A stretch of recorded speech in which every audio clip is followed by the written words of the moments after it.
What's up everybody, it's Michael, and we're back today with some more of the Demon's Souls remake, and today we're going to be taking down the Flamelurker boss fight. If you're new to the channel, welcome. I really do have the goal of covering just a lot of PlayStation 5 content moving forward, and last video I did was all about the Armored Spider, and I did give some tips on how to beat him in the Demon's Souls remake, and then I also did video reviews of Assassin's Creed Valhalla and Spider-Man Miles Morales on the PlayStation 5 if you'd like to check them out. But today's video is all about the Flamelurker, the very big fiery beast in World 2-2 in Demon's Souls. So starting from the Archstone, you just want to make a left and run down the hallway past the explosives on the cart, avoid the fat official like I just did there, and head down the elevator. And then whenever you get to this choice with left or right, go right. If you go left, you'll die. And this game is constantly trying to screw you, man. If you'll see that yellow ball of light there, just run or sprint through it. Otherwise, it'll blow up and kill you. And then, of course, there's this Golem-looking guy, this Lord of the Rings-looking dude at the end. And he did get the best of me there. I think I wasn't paying attention, but nothing a little bit of grass can't solve.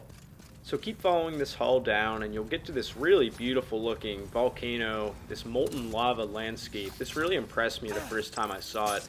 And I have to say, just atmospherically so far, this is my first time playing through this game, and it really is just amazing. I love the environments and just the level of detail that Blue Point Games did in this one in just reviving what was already a really popular and hardcore experience. And you can kill those sand serpent looking guys with bow and arrow to the face if you'd like. In this case, I just decided to run past them. So once you get to the end of that hall, just make a left. And here you can go either direction. These halls lead to the same thing. And here we come across another really interesting looking enemy. It's basically like a fire turtle or something like that. I don't really know exactly what you would call this thing. I think to me it reminded me of a turtle. It moves slowly like one. You just want to wait for him to crawl out a bit and then you can pass him. And then here you want to make another left. And it's definitely easy to get lost in these tunnels. And then a right. And then another left. And as we move along here, it's very well lit, but it's still hard to get where you're going. And then finally we get to this additional lava, another fire turtle. Watch him, he will kill you if you're not careful. And run along this little strip along the wall to the end. And then once you get all the way to the end, you just want to make a right. And at this point we're getting really close to the Flamelurker's lair.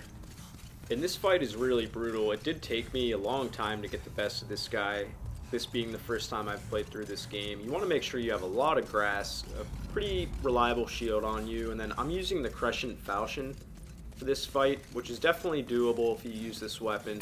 But this guy, if you're new to the game like I was, it's going to take you some time, and you really just have to learn his attack patterns and just be patient and know when to strike, and that's really what this fight is all about.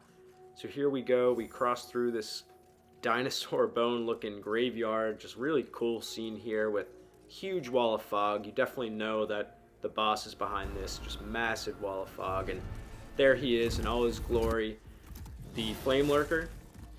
Very big and scary looking demon we got right here, guys. And unlike some of the other bosses you might have fought in Demon's Souls so far, the Flamelurker is much more aggressive and he's always on the move. So you always have to just closely watch what he's doing if you want a shot at making it through this fight. So here you'll see him approach me. So whenever he slams his fist on the ground like that, that's when you want to strike. I normally go for one heavy hit, so one press of R2 when he does that, just to get some good hits in. But if you don't do it immediately after he slams, he will attack you right away. So it's pretty good practice to just put your shield up just in case you're a little bit late to the party in hitting him. And then you can protect any additional attacks you might see coming. And occasionally he'll just have these Michael Jordan type hops where he'll just leap across the entire stage and basically trample you, and he can one hit you if you're not fully healed. It's also important to note that I am equipping the Cling Ring in this fight, which does allow me to have 3/4 of my health in soul form, which is definitely a really big help for this fight because of just how much damage this guy really does. And you can see my souls in the corner there. Not going to bother going for those. Of course they're 0 because he killed me many times before this and had no souls to speak of before this fight. So there he slams again. Just get a hit in. Roll out of the way. So whenever you're kind of close to him and he is about to slam, and you can tell that he's about to slam, you want to roll if you can't get your shield up in time. Because even if you do get your shield up, if you're kind of to the side of him, he can still one-hit you. Although if you have the shield up in front of him, you can still do pretty well. So really the key to the game here is just keep your distance, be patient, wait for him to slam, and once he does, know when to strike. And strike immediately, otherwise he will do some damage on you. Knowing when to heal is also really important for this boss fight because he is so quick and he does approach you so fast. And another thing, before I even talk about healing, you'll see here I made a massive mistake, which is I left the middle of the arena. So never do what I did there. Always try to stay in the middle if you can. Sometimes it's a little bit hard to see where you're positioned because your eyes are on him the whole time. And because he's so fast and aggressive, it's hard to get your bearings straight all the time and know where you are. But it's definitely best practice to stay in the middle near this circular ring to have the best shot. Otherwise, he'll pin you against columns and walls, and it's just not a good time. And going back for the healing strategy real quick, I do think the best idea with healing is to only heal after he slams, like right there, because you know you have a couple seconds to just hit square real quick and consume that grass to get that health bar back up. Because even if you get your health down to like 75-80%, if you get hit one time, you can die because he is just that brutal and that strong. I should also mention that if you guys look on the ground, you'll see just some lava cracks and some lava coming up through the floor. And if you stand on that, it can do some damage, but not too much, so I wouldn't sweat it that much. I'm much more concerned with just tracking his movements, and if you step on a little bit of lava, you only take a little bit of damage like you just saw there. And another important thing to remember in this fight is that if you can get behind him, you can do a lot more damage because his reaction time is a bit slower when you're behind him. So if you can get behind him, definitely do it and wail away.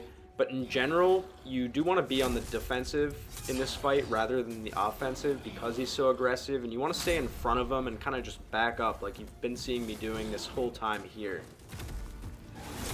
And if you guys thought he was aggressive so far in this fight, just wait until the last third of his health bar that we're coming up on, because he gets even way more aggressive and way more frantic in his movements, and he also lights himself on fire even more. So if you even get close to him, his radius, his like blast radius, can do fire damage like you just saw right there. And I do think that continues to take damage on you unless you heal real quick. And again, you saw me there get pinned on a column. Just try to avoid that. Otherwise, he can slam you, and if you're not ready, it can be a you died screen before you know it. The first thing I thought of when I fought this guy was that he just really reminded me of the Guardian Ape from Sekiro, actually. Just his aggressiveness and his size and just his slam attacks. It really reminded me of the Guardian Ape in that game, which I had a lot of trouble with as well back when I played through Sekiro last year. But I do think this guy might even be harder, and I did read online that the Flamelurker is probably the hardest boss in the game, or maybe the second hardest, up for debate in the Demon's Souls remake and the original game as well. And I read that if you can get by him, you can probably beat the game. So now that I have bested him, I'm hoping that moving forward I can make my way through this game, and I do think that this is definitely a skill check in Demon's Souls remake, similar to how Genichiro was a skill check in Sekiro. I remember being stuck on Genichiro for so long, just like I was stuck on this guy for quite a long time. And it's definitely so rewarding once you can feel yourself improving and just after dying so many times, finally getting the best of these bosses. And here you can see me just getting absolutely wrecked, getting down to like 10% health twice in a row, relying on that late moon grass or full moon grass, whatever that was. And it's just really frustrating to have this guy be so aggressive and on your tail near the end of this fight when you're so close to just vanquishing this guy. And again, just keep your distance and know the right time to strike. Even in his most aggressive phase, just wait for him to slam. And you'll see that slam there, I wasn't able to get there in time, so I just evaded him and ran away. You want to make sure that you're ready after he slams, otherwise it's not even worth the risk because he can just do so much damage and probably take you out. And I found near this final phase, this last like 1/8 of his health bar, or whatever this is, that I did get pinned a lot on columns and walls because I was just so focused on him and kind of lost track of where I was in the map itself. So definitely just be aware of your surroundings. while also focusing on him. And here I got pinned again. I got so close to dying. Got really lucky, to be honest. And here we are, just on the move, evading this guy time and time again. Just look out for those columns. And while gameplay-wise, he did remind me of the Guardian Ape. He just straight up looks like a demon from out of Doom Eternal, which makes this fight really intimidating.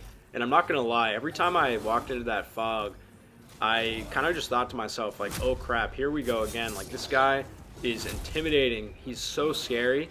And here near the final part, he caught me on fire. I don't really have time to heal at this point because he's just so aggressive. There he comes again. His body's just a flame, slamming on the ground, get a hit in, punches me in the face, and I had time to get one tiny R1 hit there with the falchion, and that'll do it.